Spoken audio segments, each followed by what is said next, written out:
के लिए? जी। आवाज नहीं आई। आप लोग तैयार हैं कलाम खुदा के लिए? जी। आप लोग तैयार हैं कलाम खुदा के लिए? जी। Hallelujah, hallelujah. खुदा के साथ हो, खुदा आपको बड़ी बरकत दे। मैं चाहता हूं खुदा बाप के लिए, यीशु मसीह के लिए, खुदा रूह कुदूस के लिए, खुदा की पाक शरीयत, खुदा के पाक फजल, तहरीरी खुदा बाइबल मुकद्दस के लिए एक बार जोरदार तालियां।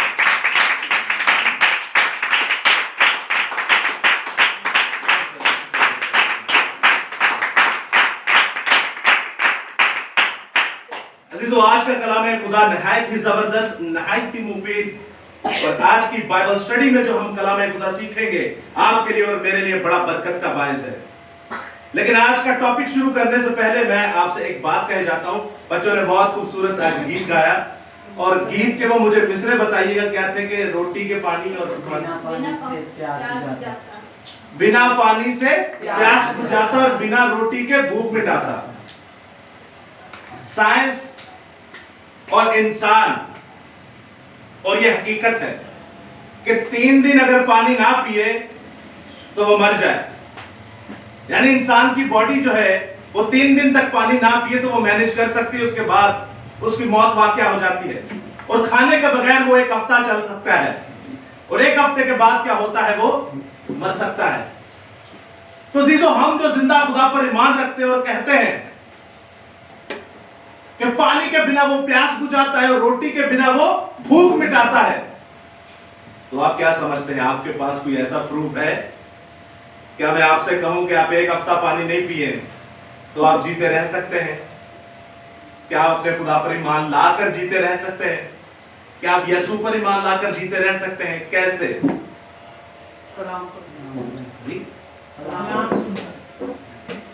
एक बंदा बोले, चला कलाम पढ़ के सुन के जी, कलाम सुन के, और जी यशवा भाई, अच्छा जी कलाम पढ़ के। और कोई? क्या अच्छा आपके सामने कोई ऐसा इंसिडेंट हुआ कि जिसने बिना रोटी के बगैर जिंदगी गुजारी हो और बिना पानी के बगैर भी जिंदगी गुजारी हो? हालांकि मुकद्दस एलिया को जब आप देखते हैं, पीछे होकर बैठ, मुकद्दस एलिया को जब आप देखते हैं तो मुकद्दस एलिया जो है उनको भी पानी नाले में मुहैया होता है जो कि मिनरल वाटर से भी कई ज्यादा कुदरत वाला होता है, और कव्वे उनको लाकर गोश्त देते हैं, भूखा नहीं रहने देते। तो क्या आपके और मेरे सामने कोई ऐसी कुदरत है? क्या आपके और मेरे सामने कोई ऐसी बात है, या आपके और मेरे सामने कोई ऐसे शवायतें? याद रखिएगा, जब दुनिया के सामने आप ये बात करेंगे तो वो लॉजिक मांगती है। दुनिया के सामने जब आप बात करेंगे तो वो दलाइल मांगते हैं। दुनिया के सामने जब आप बात करेंगे तो वो सबूत मांगते हैं। और दुनिया के सामने जब आप जिंदा और खुदा को रखेंगे तो वो आपसे आयत मांगते हैं। तो क्या बता सकते हैं आप कि हाँ, हम एक ऐसे बंदे को जानते हैं, या 10 ऐसे बंदों को जानते हैं, या कौम बनी इसराइल को ऐसे लोगों को जानते हैं जो बिना पानी के और बिना रोटी के जिंदा रहे, क्योंकि हमने ये गाया भी है और खुदावंद के नाम को जलाल भी दिया है। मुकद्दस मूसा जो है, यीशु खुद भी, खुदावंद यीशु मसीह भी, और कोई? अजीजों, ये मैं आपसे रोजे की बात पूछ रहा हूं। और याद रखिएगा, मुकद्दस एलिया ऐसे जिंदा खुदा के सूरमा थे जिन्होंने 40 दिन कुछ खाया ना 40 दिन कुछ पिया। इंसान का बदन 3 दिन पानी नहीं पिए तो वो खत्म हो जाए, और 1 हफ्ता रोटी नहीं खाए तो वो खत्म हो जाए, और 40 दिन ना इन्होंने कुछ खाया ना इन्होंने कुछ पिया। मुकद्दस मूसा ने 40 दिन ना कुछ खाया ना कुछ पिया। खुदावंद यीशु मसीह ने 40 दिन ना कुछ खाया ना कुछ पिया। मुकद्दस दाऊद नबी ने 7 दिन 7 रात अल्टीमेट कंटिन्यूअसली ना कुछ खाया ना कुछ पिया, लेकिन वो जिंदा कैसे थे? जिंदा खुदा के कलाम से, और नंबर 2 ईमान से। आपके पास ये दोनों चीजें होनी चाहिए, जो कि आज का हमारा टॉपिक भी है, ईमान। एक बार फिर से हम ईमान के बारे में सीखेंगे। मैं आपके सामने एक आयत मुकद्दसा रखता हूं, मरकजी आयत हम बाद में देखेंगे। इस गीत के ऊपर बड़ी खूबसूरत मेरे सामने आयतें आई, तो मैं आपके सामने रखे देखता हूं। इस्तिश्ना की किताब, उसका 9वां बाब, सुनिएगा गौर से। उसके 9वें बाब की 9वीं आयत में लिखा है, जब मैं पत्थर की दोनों लोहों को, यानी उस अहद की लोहों को जो खुदावंद ने तुमसे बांधा था लेने को पहाड़ पर चढ़ गया, तो मैं 40 दिन 40 रात वही पहाड़ पर रहा और ना रोटी खाई और ना पानी पिया।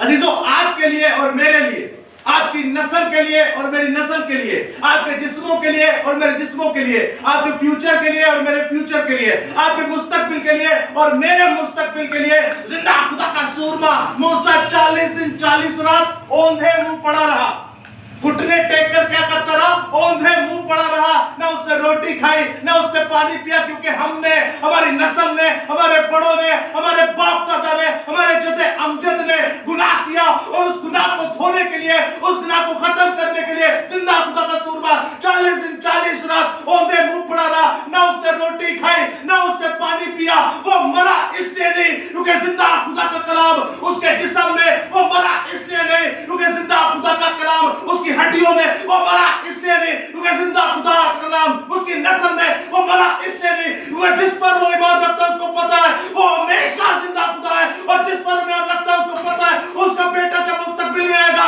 वो मर जाएगा तो उसकी भी कब्र खाली हो जाएगी।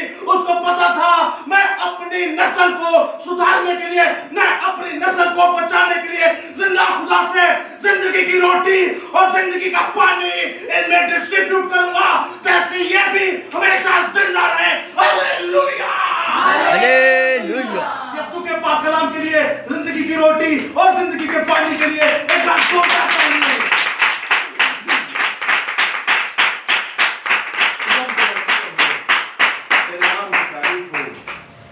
जदों एक मेरा दीन इस्लाम से भाई था, उन्होंने कहा यार हम देखते हैं लेकिन ये तो हमारी किताब में दर्ज नहीं है, तो कैसे हो सकता है ये? तो अजीजों याद रखिएगा, जो यीशु दी हजूरी चाहिए ना, ते ना भुख लगदी है ते ना प्यास लगदी है। भुख बनाने वाला और प्यास जगाने वाला जो सामने आइए ते चीज़ां फिर कोई मानी नहीं रखती। आप उसकी हजूरी में उसके साथ रहते हैं। और कितने मुकद्दस थे मुकद्दस मूसा, 40 दिन 40 रात औंधे मुंह पड़े दुआ कर रहे थे। क्या आप और मैं ऐसा कर सकते हैं? और ये एक बार नहीं हुआ अजीजों, ये 2 बार हुआ। फिर जब नीचे आए तो बछड़ा बना, उन्होंने हुक्मों को तोड़ा, फिर दोबारा ऊपर गए तो 25वीं आयत में लिखा है, सो 40 दिन 40 रात जो मैं खुदावन के आगे फिर औंधा मुंह पड़ा रहा। यह है जिंदा खुदा के लोग जो बिना पानी के और जो बिना रोटी के रह सकते, क्योंकि कलाम खुदा में लिखा है इंसान रोटी और पानी से नहीं बल्कि खुदा के कलाम से जीता रहेगा। अय्यूब की किताब में लिखा, मैंने अपने खाने पीने की चीजों से ज्यादा जखीरा तेरे कलाम को किया। खाने पीने की चीजें तो खत्म हो जाएंगी, तेरा कलाम ऐसा है जो जिसके बारे में लिखा है कि फूल सूख जाएगा और घास कुमला जाएगी, लेकिन खुदा का कलाम अब तक कायम रहेगा। हर एक चीज खत्म हो जाएगी लेकिन खुदा का कलाम अब तक कायम रहेगा। तो अजीजों आज की मरकजी आयत की तरफ हम बढ़ते हैं। इब्रानियों का खत उसका 11वां बाब और उसकी पहली आयत। कोई भी पढ़ने में रहनुमाई कर सकता है। इब्रानियों का खत मुकद्दस पौलुस रसूल की मुआफत लिखा गया, उसका 11वां बाब और उसकी पहली आयत।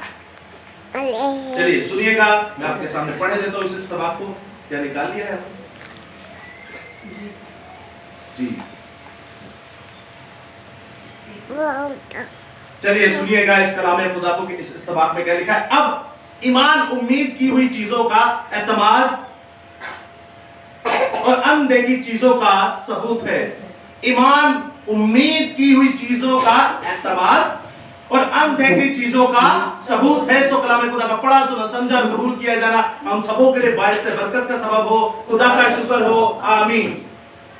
अब अजीजों ईमान तो हमारे सामने आ चुका, क्योंकि ऑलरेडी हम 2 क्लासेस ईमान पर ले चुके हैं। हमने जिस्मानी ईमान को भी जाना और रूहानी ईमान को भी जाना, लेकिन आपके सामने मैं तीसरी आयत पढ़ता हूं, सुनिएगा गौर से क्या लिखा है। ईमान ही से हम मालूम करते हैं कि आलम खुदा के कहने, आलम खुदा के कहने से बने हैं, ये नहीं कि जो कुछ नजर आता है ज़ाहिरी चीजों से बना हो। आप जानते हैं कैसे अक्सर कहने के जमीन को बनाने वाला खुदा है, आसमानों बनाने वाला खुदा है, जहानों को बनाने वाला खुदा है, आलमों को बनाने वाला खुदा है, दुनिया को बनाने वाला खुदा है। कि तो साहब है क्या है जी? ईमान है हमारा अजीजों। ये चीजें हमने देखी तो नहीं, ये ईमान है हमारा, ये ईमान है हमारा कि हम इन चीजों पर ईमान रखते हैं। याद रखिएगा, इसी ईमान की वसीला से हाबिल खुदा की नजर में सुरखरू हुआ, इसी ईमान के वसीला से हनूक खुदा की नजर में सुरखरू हुआ, इसी ईमान के वसीला से मुकद्दस नूह खुदा की नजर में सुरखरू हुआ, इसी ईमान के वसीला से बाप इब्राहिम खुदा की नजर में सुरखरू हुए, इसी ईमान के वसीला से अम्मा सारा खुदा की नजर में सुरखरू हुई, इसी ईमान के वसीला से जिंदा खुदा के लोग मूसा खुदा की नजर में सुरखरू हुए, इसी ईमान के वसीला से जिंदा खुदा का सूरमा यूसुफ खुदा की नजर में सुरखरू हुआ, इसी ईमान के वसीला से जिंदा खुदा के लोग खुदा की नजर में सुरखरू होते हैं, जिनमें मुकद्दस जदाउन, जिनमें मुकद्दस बर्ग, जिनमें मुकद्दस सैमसन, जिनमें मुकद्दस इफ्ता, जिनमें मुकद्दस दाऊद, जिनमें मुकद्दस सुलेमान, जिनमें मुकद्दस सैमुअल, और जिनमें जिंदा खुदा के अंबिया मुरसलीन और अंबिया अकबर और अंबिया असगर और आप और मैं आ जाते हैं। अब ईमान जो है वो अनदेखी चीजों का सबूत है, ईमान जो है वो अनदेखी चीजों का सबूत है। और आज आप और मैं जब बुत परस्ती करते हैं या कोई बुत परस्ती का मुजस्समा या कैलेंडर के अंदर तस्वीर दे के कहते हैं ये यीशु मसीह है और ये खुदावंद खुदा है, तो वो अनदेखा तो ना हुआ, वो तो हमने देख लिया। तो इसका मतलब है आप खुदा के कलाम के खिलाफ चल रहे हैं। इसलिए मुकद्दस तोमा से कहते हैं यीशु मसीह के मुबारक है वो जो बिन देखे ईमान लाता है, तू तो देखकर ही मान लाया, मुबारक है वो जो बिन देखे ईमान लाता है। और कहते हैं मेरे खुदावंद, ऐ मेरे खुदा, खुदावंद का लाख लाख शुक्र हो कि जिंदा खुदा ने हमारे सामने अपना ईमान का तोड़ा रखा। और अजीजों जानते हैं गिफ्ट्स ऑफ गॉड है। अगर इंग्लिश बाइबल में पढ़े तो ईमान जो है इब्रानियों पहला क्रंथ उसके 12वें बाब में जब आप पढ़ते हैं तो वहां पर ईमान जो है वो 9 नेमतों के साथ, 9 गिफ्ट्स के साथ, gifts of Holi spirit, gift of Yahweh Elohim, gift of Lord God Jesus Christ, जिंदा खुदा, खुदा का रूह जो है वो हमें ये 9 तोहफे देता है, गिफ्ट देता है। कौन कौन से गिफ्ट है? चले आज आपकी भी थोड़ी सी जो है रिहर्सल हो जाएगी। औलाद गिफ्ट, रूह के फल, सॉरी रूह के गिफ्ट क्या है? Gifts of Holi spirit. रूह के गिफ्ट हमें कलाम देता है, हमें खुदा कलाम देता है जी। और कोई? दुआ करना, कलाम पढ़ना। अच्छा चले मैं आपको एक हिंट देता हूँ, आप सभी खूबसूरत चीजें बता रहे। जो यहाँ नीचे दीवार पे लिखा हुआ था वो थे गिफ्ट ऑफ होली स्पिरिट। जिंदा खुदा की नेमतें क्या है? शिफा की नेमत, हिकमत का कलाम। अच्छा अजीब बात करके सब तो पहले तो शिफा ही याद आ रही। इल्मियत का कलाम, हिकमत का कलाम, लोगों का इम्तिहान, शिफा की नेमत। एक मिनट शुरू से करते हैं। कितने? एक मिनट शुरू से जी। गैर जुबान का तर्जुमा, शिफा की नेमत, हिकमत का कलाम, इल्मियत का कलाम और ईमान। वाह, ईमान की नेमत और मौजों की कुदरत। कितनी है ये? असल में कितनी है? 9। लोगों का इम्तिहाज, रूह का इम्तियाज और हिकमत की रूह। किसकी? हिकमत की नेमत जो है। टोटल 9 नेमतें हैं अजीजों। और याद रखिएगा ये 9 नेमतें जो है 9 ही फल है। और फलों में आ जाते हैं, आपके गलतियों की किताबें पढ़ते हैं तो आपके सामने फल आ जाते हैं। मोहब्बत का फल है, खुशी का, इत्मीनान, तहम्मुल, मेहरबानी, नेकी, ईमानदारी, इल्म और परहेजगारी। पहला ए 9 फल होंगे तो फिर इन 9 विचों कोई एक नेमत मिलेगी। पहले फल जरूरी है, मोहब्बत है कोई नहीं तो मंगिए ऐसी नेमता। अब जब नेमत में 8 की 8 नेमतें जो है वो जिस्मानी है, लेकिन ईमान की नेमत ऐसी है जो रूहानी है, जिसका दिल से ताल्लुक है, वो फिर बाद में जिस्मानी हमें नजर आती है।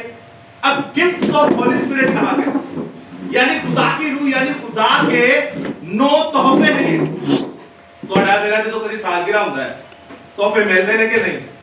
शादियों ब्याहों पे तोहफे मिलते हैं कि नहीं? किस किस को बड़े महंगे तोहफे मिले हैं? एक्सपेंसिव गिफ्ट किसको? आपको मिला जी? कौन सा? शादी में मिला था, बहुत पुराना। अच्छा, तो जब भी गिफ्ट मिलते हैं तो उसको खोलने की जुस्तजू होती है कि नहीं, जरा मैं देखूं तो सही इसमें क्या है। हालांकि बंदा आपसे मजाक ही करते कि इसमें 10 रुपए होंगे, लेकिन फिर भी इंसान की जुस्तजू होती है, ना जरा खोल के देखूं तो सही इस गिफ्ट में है क्या। तो याद रखिएगा दोस्तों, किस किस के पास ये नेमत है, चाहे वो शिफा की हो, मौजज़ों की हो, हिकमत की हो, इल्मियत की हो, नबूवत की हो, ईमान की हो, गैर जुबान का तर्जुमा, या फिर इनमें से कोई भी 9 नेमतों में से आप लोगों के पास कोई नेमत हो। साइलेंट पे मैंने कहा था, फोन लगा दे। तो अजीजों, हमारे पास अगर ये नेमतें नहीं हैं तो आप सोचें कि आप मसीह नहीं हैं। अपना नाम मसीह के साथ जोड़ना बंद कर दें, या फिर हम वो मसीह हैं जिनके बारे में लिखा है कि तुम ऐ खुदावंद को कहते हो लेकिन तुम्हारे दिल मुझसे दूर है। तो ऐसे मसीहों का हाल भी तो जाने क्या होगा। ये गिफ्ट आपको खुदा ने दी है और आपने आज तक इस गिफ्ट को खोलकर देखा भी नहीं। आपको पता ही नहीं है मेरे पास कौन सा गिफ्ट है खुदा का, आपको पता ही नहीं मेरे पास कौन सा गिफ्ट है रूहुल कुदुस का। तो आपको खुदा छोड़ेगा? आपको खुदा ने पैदा क्यों किया? क्या मेरे बेटे ये ले, मेरे तोहफे ले और इनसे जिंदगी गुजार और दूसरों की रूह बचा। रूह आप तभी बचा सकेंगे, कलाम आप तभी कर सकेंगे, कलाम आप दूसरों के सामने तभी पेश कर सकेंगे, मसीह में की हुई आप कोई भी मेहनत तब कर सकेंगे जब आपके पास ये 9 नेमतों में से कोई नेमत हो। आप कलाम सुनाते हैं, आपके पास इल्मियत का कलाम। आप खुदा की हिकमत में सुनाते हैं, आपके पास हिकमत का कलाम। आप सामने वाली रूह को पहचान जाते हैं, ये चाहता क्या है, रूहों का इम्तियाज। अगर आप खुदा में प्रोफेसी करते हैं, नबूवत करते हैं बाइबल में से, तो नबूवत का कलाम। अगर आप किसी के दुआ करते हैं और मौजज़ा हो जाता है तो मौजज़ों की शिफा, मौजज़ों की आपके पास जो है वो जिंदा खुदा की नेमत। अगर किसी को बीमारी है, आप उस पर दुआ करते हैं, शिफा हो जाती है, तो आपके पास ऐसी नेमत है जो जिंदा खुदा ने आपको शिफा की नेमत दी। लेकिन क्या इनमें से कभी कोई काम आपने किया? और अगर नहीं किया तो अपने नाम पर मसीह लगाना छोड़ दीजिए। यह हर एक मसीह के लिए है। बाइबल मुकद्दस में लिखा, जब तुम तौबा करते हो, बपतिस्मा लेते हो, तो मेरे नाम से क्या करोगे? ये सारे काम करोगे। तो ईमान की मजबूती जो है वो होना बहुत जरूरी है। हमारे बाप इब्राहिम ने ईमान रखा और कहा कि मेरा बेटा और मैं जा रहे हैं, लेकिन उन्हें पता था कि हम वापस नहीं आएंगे, एक ही आएगा। लेकिन वो अपने लोगों को बता रहा है, अपने ईमान का इजहार कर रहा है कि भाई मैं अगर इसको मार भी दूंगा तो मेरा बाप इसको दोबारा जिंदा करेगा और हम दोनों ही वापस आएंगे। आप मुकद्दस मूसा का ईमान देखिए, उसने झाड़ी में से उसको मिला, उसने कहा जा मेरी कौम बनी इस्राएल को लेके आ। और वो पूछ तो सकता था, भाई तू है कौन, मैं क्यों जाऊं, क्या है भाई। हाँ, छोटे छोटे उन्होंने एक्सक्यूजेस दिए, लेकिन वो किसी जुमरे में नहीं आते। हमारे तो बहुत बड़े बड़े एक्सक्यूजेस होते हैं। तो मुकद्दस मूसा भी ईमान लाए, बाप इब्राहिम को आवाज आई और देखे वो नातेदारों को छोड़ के चले गए और जिंदा खुदा की अलग से इबादत की। तो इसी तरह अजीजों आप देखते हैं कि जैसे मैंने आपके सामने जिंदा खुदाओं के नाम लिए, जिंदा खुदा के सुरमाओं के नाम लिए, वो सारे ईमान में बड़े मजबूत थे। और ईमान का मतलब है कि आप दिल से यीशु मसीह पर, खुदा पर ईमान लाते हैं कि वो खुदा का बेटा है, और रूह की निस्बत आप वो काम करते हैं कि जो खुदा ने कहे ओ अमाल आप करके दिखाए। ये हम बाकायदगी डिटेल के साथ सीख चुके हैं। तो आज हम जो सीखने को हैं वो समझिएगा गौर से कि खुदा आपसे क्या फरमाना चाहता है। इसी पैसेज में से 11वें बाब में से इब्रानियों के, उसके मैं आपके सामने 28वीं आयत पढ़ूंगा। यहां पर लिखा है, ईमान ही से उस फसा करने और खून छिड़कने पर अमल किया ताकि पिलोटों का हलाक करने वाला बनी इस्राएल को हाथ ना लगाए। अजीजों आप जानते हैं जब इन्होंने मिस्र में से निकलना था, कौम बनी इस्राएल ने, तो खुदा ने कहा था कि आखिरी आफत जो है 10वीं आफत वो मिस्र पर आएगी और वो इनके सारे पिलोटे बच्चों को क्या करेगी? मार देगी। इवन उनके जानवरों के पिलोटे बच्चों को भी मार दिया, इवन के फराउन को भी मार दिया। कभी इस पे बात करेंगे कि ये 10 आफतें जो थी ये 10 ही क्यों आई, और ये जुएं पड़ जाना, फोड़े हो जाना, टिड्डियों का आ जाना, ये इस तरह की आफतें ही क्यों आई, कभी देखेंगे। क्योंकि इन सारे चीजों को, इनके अलग अलग देवता थे फराउन के, मिस्र के, अलग अलग इनके देवता थे, और 10वां जो देवता था इनका, आखिरी जो खुदा ने मारना था, वो कहते थे कि रामसिस जो है, फराउन जो है, ये ऐसी पोस्ट है जो खुदा की है, मुझे सिजदा कीजिए, मैं आपको खाना दूंगा, मैं आपको पीना दूंगा, मैं आपको जिंदा रख सकता हूं। और जब ये मर जाता था तो उसके बाद जो उसका बेटा सीट पर आता था, वो भी खुदा की सीट पर होता था। इसीलिए खुदा ने कहा अगर तू खुदा है, अगर तू माबूद है, अगर तू अपने आप को जिंदा खुदा कहता है, तो देख मैं तेरे बेटे को मारने जा रहा हूं, तेरे जानवरों को भी मारने जा रहा हूं। रोक सकता है तो रोक ले, रोक सकता है तो रोक ले। मैं तेरे बेटे को भी मारूंगा जिसको तू खुदा कहता है, और मैं तेरे जानवरों को भी प्लॉटों को मारूंगा जिनसे तू खाता है, तवानाई हासिल करता है। तो याद रखिएगा दोस्तों, जिंदा खुदा के सूरमाओं ने क्या किया? जिंदा खुदा के सूरमाओं को हुक्म मिला कि तुम लोग अपने घरों की चौखटों पर और दीवारों पर क्या लगा देना? बर्रे का खून लगा देना। वो बर्रा कौन था? वो यीशु मसीह था। फराउन के साथ खुदा इनकाउंटर कर रहा है। और ईमान की बात देखिए, मैं मिसाल के तौर पर ध्यान दूंगा, तुसी अपने अपने घर च जाया जे ते अक्सर आप लोग जाते हैं अच्छी जगह पे, तैयार व्यार होके शादी पे, ते कोई चंगा अच्छी बच्ची लगी हुई है, अच्छा बच्चा लगा है, तो घर आके भावे उन्हें उल्टियां करना शुरू हुए, तो नुकी कहते नुकी लग गई है, नजर लग गई, भावे उसे अन्नेवा खांदा होए या खांदी होए, तो घर आके हजम ना होए, तो क्या लग जाती है जी? नजर लग जाती है। हमारा ईमान इन नजर पे लगना पे है। नंबर 2, अक्सर हम लोग ऐसी चीजें घर पे लग लेते हैं, जैसे मिसाल के तौर पे हमारा बेटा मिकाइल हुआ तो उनके बाल छुपा लिए गए, तो अम्मी हजूर का कहना, अच्छा इनको भी नहीं था पापा, तो मैं आपको बताता हूँ ये बाल क्यों लोग छुपाते हैं, ताकि बाल ना सटे तो कोई फाड़ के काला जादू ना कर ले। हमारा ईमान इस पे है। तो अजीजों, ये जो ईमान है ये हमारे लिए ऐसी एक सब, इसको कहते हैं सस्पिशियस ऐसे ईमान है जो आपको शको शुबात पे डाल के मरवा डालेंगे।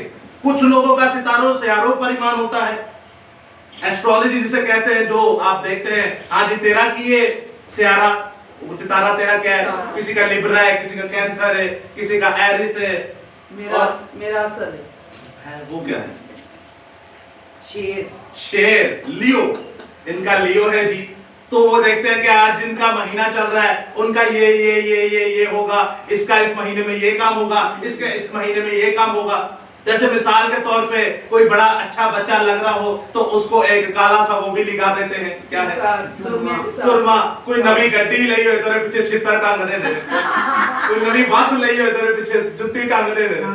तो ये हमारे भी ईमान बंधे हुए हैं, हमने भी ईमान बनाए हुए। जैसे सिस्टर ने अपने घर में वो मरियम ब्यूटी रखी हुई थी, मरियम ब्यूटी क्या थी वो, के कार मेरे विच कोई मरियम बूटी है, ब्यूटी, अच्छा सॉरी, मरियम बूटी थी ताकि हमारे घर में खुशहाली आए। मेरे वालिद साहब थे, उन्होंने घर में गिद्दड़ सिंगी रखी हुई थी कि सारे घर कोई परेशानी कोई मुसीबत ना आए। ये है हमारे ईमान, ये है हमारे ईमान। और कौम बनी इस्राइल से जिंदा क्यों आके फरमाता है, कौम बनी इस्राइल से जिंदा खुदा फरमाता है कि मैंने तुझे ये कहा कि अपनी चौखटों पे जाकर खून लगाना तो तू बच जाएगा, फराउन को मैं मार डालूंगा। अब ये बात जो है वो असर नहीं होती।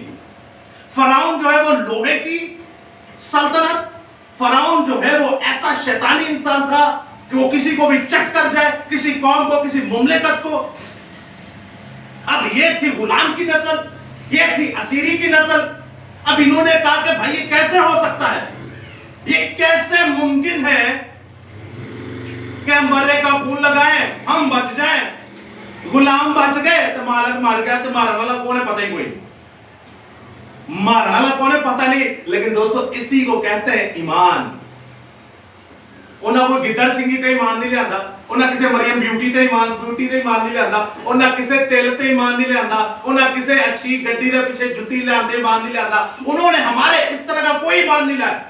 वो ईमान लाए तो खुदा के कलाम पर ईमान लाए, वो ईमान लाए तो जिंदा यहोवा बाप की, खुदा बाप की बात पर ईमान लाए, वो कलाम पर, वो मुतकल्लम के मुंह से निकले हुए कलमे पर ईमान लाए। और जिंदा खुदा फरमाता है कि जो शख्स बर्रे का लहू अपने घर के दरवाजा पे और दोनों बाजुओं पे लगाएगा, वो घर पूरा का पूरा मुकद्दस, वो घर पूरा का पूरा पाक, वो घर में से कोई भी न मरेगा। लेकिन देख मारूंगा, उसके जानवरों को मारूंगा। और ये ईमान की बात थी, वो ईमान लाए और उनकी नस्लें बच गई। और मौदा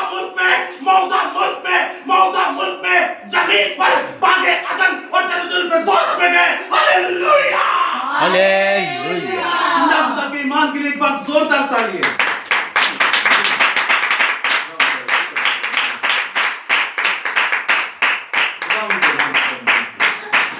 ये है ईमान। आप समझिए इन चीजों को, जानिए इन चीजों को, परखिए इन चीजों को, अपने अंदर ईमान रखिए। आज आप में से बहुत से ऐसे जो पैसे की वजह से परेशान हैं। आप में से बहुत से ऐसे हैं जो बीमारी की वजह से परेशान हैं। आप में से बहुत ऐसे हैं जो घर के मसलों से परेशान हैं। बहुत सारे ऐसे हैं जो तंगी तकलीफ में हैं। बहुत सारे ऐसे हैं जो कर्जों में डूबे हुए हैं। बहुत सारे ऐसे हैं जो अलग अलग मसले मसाइल में फंसे हुए हैं।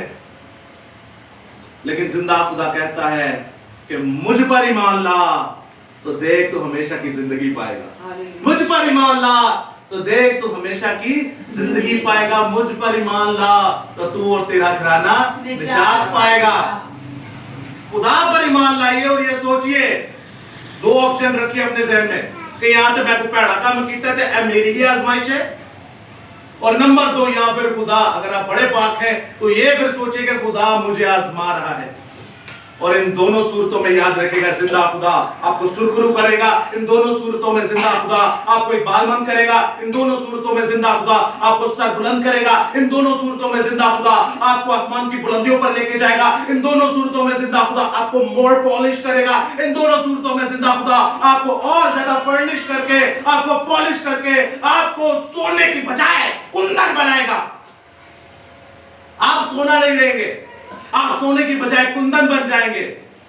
अपने जिस्मों को तैयार कीजिए, अपने बदनों को तैयार कीजिए, ताकि जिंदा खुदा आपके अंदर ईमान की बढ़ोतरी करे।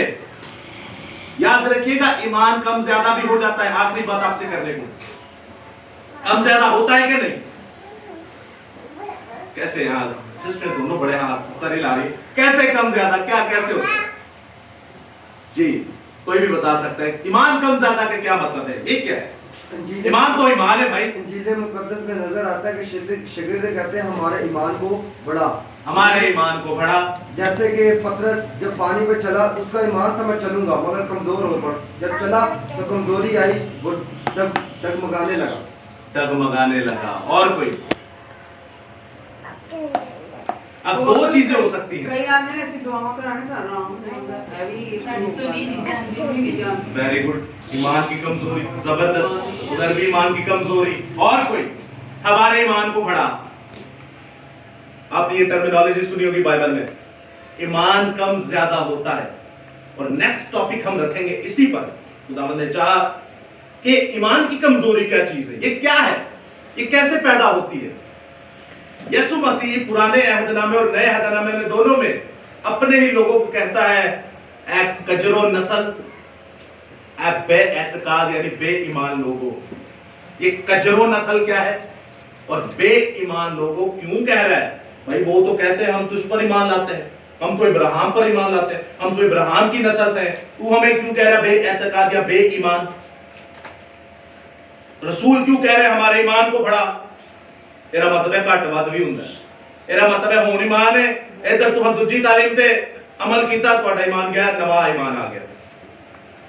तो अजीजों देखेंगे कि इस्तिश्ना की किताब में जब आखिरी गीत मुकद्दस मूसा गाते हैं तो वो कहता है इस टेढ़ी और कजरो नस्ल से बचो। और जब मुकद्दस पतरस वाज करते हैं तो वो भी क्या कहते हैं अपने लोगों को? इस टेढ़ी और कजरो नस्ल से बचो। और याद रखेगा, यीशु मसीह जब एक बंदे के अंदर बदरू होती है और अपने आप को कभी आग में डालता है, कभी पानी में डालता है, और उनसे निकलती नहीं शागिर्दों से निकलती नहीं, तो वो लोग, उसके माँ बाप जो हैं बच्चे के, वो भी आके कहते हैं खुदावंद देख तेरे शागिर्दों से ये रूह नहीं निकली। और यीशु मसीह कहते हैं ए बेएतमाद और कजरो नस्ल, ये कजरो नस्ल क्या है, ये टेढ़ी नस्ल क्या है, और ये बेएतमाद बेएतकाद यानी कि ईमान नहीं है। और ईमान को बढ़ाना क्या है, हम नेक्स्ट टाइम इसके बारे में सीखेंगे। सो खुदावंद आपके साथ हो, खुदावंद आपको बड़ी बरकत दे, खुदावंद हमेशा आपको अपनी पनाह में रखे। आमीन सुमा आमीन।